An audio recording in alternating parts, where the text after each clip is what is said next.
1 plus 1 equals 2. Does it surprise you? I hope not, because we take it as granted, like we take many things as granted.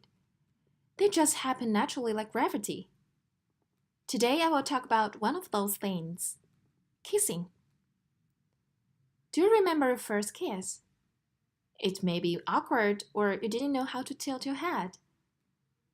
But have you ever thought about why you kissed him or her at that particular time? Because you know people kiss when they are in a relationship. But why? When I had this question, I researched immediately if there are any animals kissing as we do. The answer is none. Even to our relatives, chimpanzees, kissing is a form of reconciliation.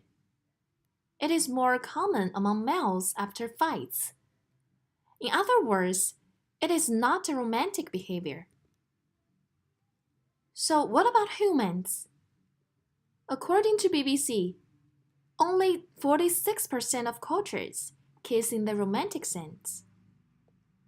So, what is really behind this odd behavior? You know, kissing is not useful in a practical way like sex. We can't get pregnant through kissing, although I once thought kissing could produce babies, but it can't. But kissing is actually a mating behavior. For example, how do you define a bad kisser?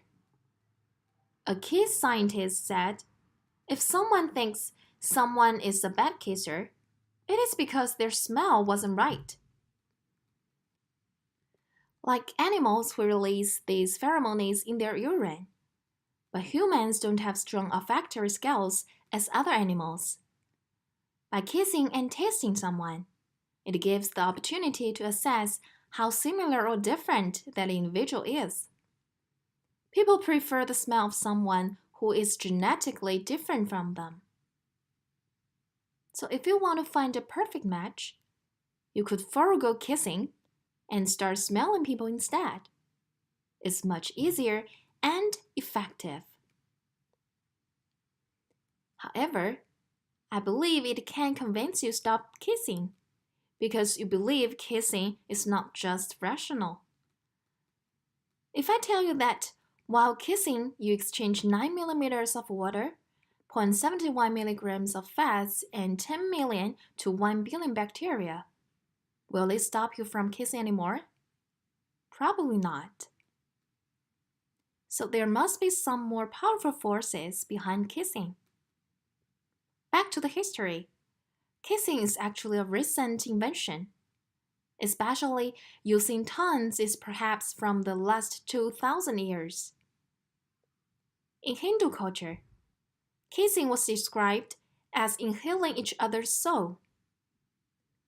Our lips and tongues are packed with nerve endings, which help intensify those dizzying sensations of being loved during kissing.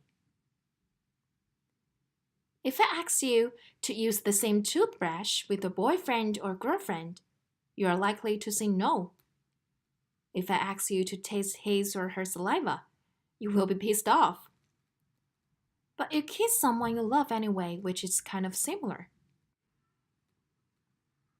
What I want to say today is that we don't kiss only because others do it. There are lots of reasons behind it. Respect what you have and don't take it just as granted. Don't assume that it will always be there.